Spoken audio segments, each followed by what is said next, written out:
Good afternoon. I'm Dr. Clay Elliott, and I am here representing Purina Animal Nutrition from Calumet, Oklahoma. Hey everybody, my name is Maggie Ambergy. I am a small ruminant technical specialist, and I'm coming to you from Mount Sterling, Kentucky. Man, I'll tell you what, it is hot and humid in Oklahoma today, probably 95 plus, terrible humidity. So I tell you what, it's just right for worms and coccidiosis and all that good stuff in our neck of the woods. But I'm sure it's great where y'all are from. What we're here to talk to you folks about today is preparation for breeding season. Right now is the time to start thinking about it. The bucks are going to be going out very shortly. Some of you maybe within the next 30 days, maybe others within the next 60 to 75 days. But anyway, it is that time. We've got most of the lambs sold. It is time to start thinking about reproducing again. With that being said, buck health is critical. I strongly recommend each and every one of you to go get your bucks fertility tested. That's always a great way to determine that we've got all of the bullets loaded and we're ready to go to work. So make sure you have those guys fertility checked. It does take roughly 60 days for spermatozoa to mature from the beginning phase until it is mature and can actually fertilize an egg. So that right there is probably your biggest detriment right now with the heat and the humidity that we're seeing in Oklahoma, is keeping our bucks ready to go. So if you're getting ready to utilize those rascals, make sure you've got them under some fans, make sure that you're taking care of them, make sure their hooves are trimmed, and make sure that those guys are in proper body condition so that they can go and do their job. We firmly recommend that those guys should be at roughly a 3.5 to a 4 body condition out of 5 before you turn them out. If you're going to turn those guys out into pasture, make sure that those rascals are prepared, because bucks are going to travel twice as far and eat half as much when it comes to breeding season. So those guys are going to wear themselves out. They're not going to eat as much. They're going to get thinner. Now, if you're going to bring those guys in during the daytime and let them lay under a fan and eat, be comfortable, and then turn them out at night, that's awesome. I strongly recommend that. If you want to increase some longevity in your bucks and their service, that's a great way to do it. If you're just going to turn those guys out, make sure that you've got 1 buck per probably roughly 30 ewes, 1 buck for 30 ewes if you're turning them out and going to let them run. If you're going to take care of those bucks and put them inside, you can get by with a lot fewer rams to your ewes if that's the case. But always take care of them. Always be thinking about the worst case scenario, what could happen to those guys. A good worming, hoof trimming, make sure we've got those guys ready to go to work is important. Now, onto the ewe side of things. Man, now is the time we need to be flushing those girls. It needs to be on your mind to get these gals nutritionally prepared to breed. And if we can increase nutrition, we can have a positive effect on conception rates, twinning rates, percent lamb crops, all of that good stuff. So it does pay you to nutritionally and help your gals out prior to breeding season. Generally, 2 to 3 weeks is enough time. If you want to use those AccuRation high-fat blocks, that's what we strongly recommend here. 25 protein, 10 fat. Turn those gals out on pasture and let them eat those tubs. You can also use a mineral flush if those gals have not been on mineral. A mineral flush will help certainly get those gals prepared. Our go-to mineral within the Purina portfolio for reproduction is the Purina Wind and Rain mineral. That has the Avela zinc and manganese and cobalt in it. Those are the Zinpro chelates. Those are much more bioavailable. We strongly recommend this mineral for reproduction more so than any other, simply because of those Zinpro chelates that are involved. And that's been proven time and time again with scientific data that says we can improve reproductive efficiency by using the Zinpro Avelas. So great product. We certainly appreciate those. And I can tell you from past experience, this is what we have used. It was designed for our house with our AI and embryo transfer work. and we firmly believe in that particular mineral. Maggie, I'm going to turn it over to you and let you talk to these folks about how to stay between the ditches here. All righty, I can do that. First off, I want to thank everybody for tuning in. A few things. Make sure you leave a comment. Be entered into our giveaway. Comment some questions below for a chance to win some Purina gear. Everybody loves some gear, right? So a few things that I wanted to touch on are common questions that we get asked every single day.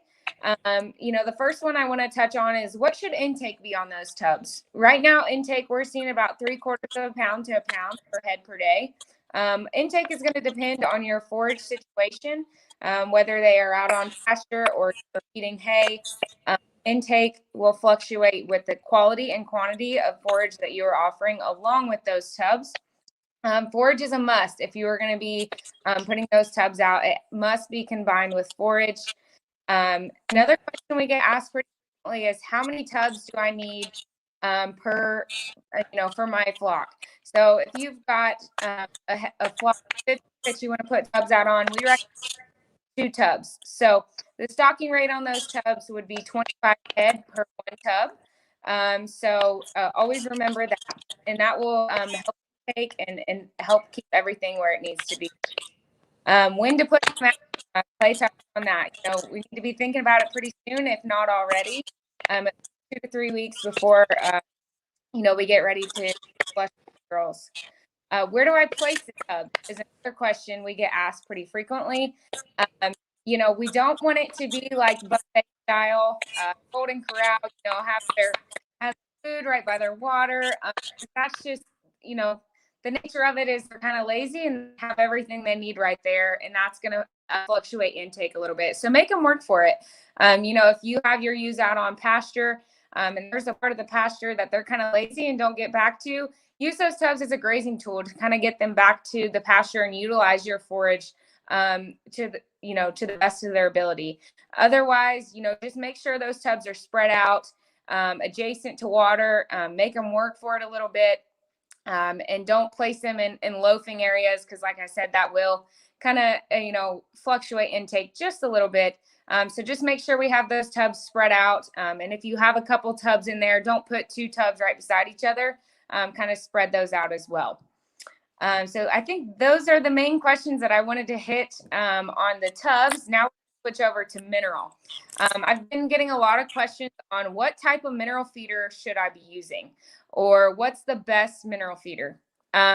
This is a loaded question because I think there's a lot of great mineral feeders out there. If you're looking for a place to start, I would just Google sheep and goat mineral feeder. There's a lot of different options. It kind of depends on your situation, your scenario, your setup. You can get anything as fancy as, the $150 ones that you put out in pasture that have the flaps on them.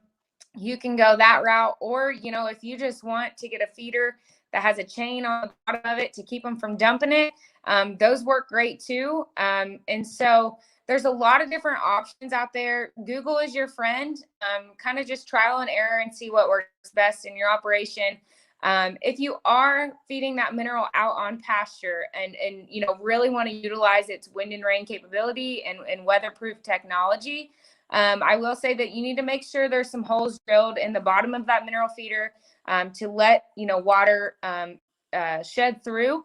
And so always be sure of that. It is weatherproof, but we need to make sure that holes are in the bottom of it to let water shed through. And then again, what is mineral intake? I think is another popular question. We think they should be intaking 4 ounces a day. And actually, you might be shocked that we only need those gals and guys to intake about 1/2 ounce to 1 ounce per head per day. So that's the intake that we see on a daily basis. On goats, it's a 1/2 ounce. And on sheep, we see 1 ounce per head per day. So those are the main questions that I wanted to touch base on. I'm going to hop over here, see if we have any questions going on. See if we can answer here. Is the sheep mineral with Clarifly safe for pregnant ewes? Yes, indeed it is. Yep, no problem at all there, folks. That is a feed through fly control system that actually does not break down inside the female at all, or doesn't break down inside the sheep or the goats anywhere. It just passes on through into the manure. So it's a great product. It works extremely well. Yep. Any other questions have cropped up, Maggie? I don't see any right now. Feel free to get your questions in. One thing to think about, if you folks are goat producers, we have designed the Purina goat mineral. It is a similar replica to the Purina Wind and Rain, except it does not have the Wind and Rain technology. The formulas are similar, though, relative to the chelates, the Zinpro, Avela, zinc, manganese, cobalt, and copper. And all of those will help you reproductively. So if you guys are getting ready to turn those bucks out in with your does, why get them on that mineral as well. That is an excellent mineral for reproduction. Works extremely well, and we've got lots and lots of producers that are on it and will speak highly of it. We're very proud of this mineral. It does work, and it will help you reproductively. For sure. He is preaching. Preaching to the choir, folks. All right. If you don't have any other questions, we certainly appreciate you all for tuning in today. Keep those gals going in the right direction relative to their plane of nutrition. Make sure you have quality mineral out in front of them. It will help your percent lamb crop. It'll help those gals conceive on first service. It'll just make things work a whole lot better for you through gestation as well. Thanks for tuning in. Thanks, guys. Thanks for tuning in. Best of luck this breeding season.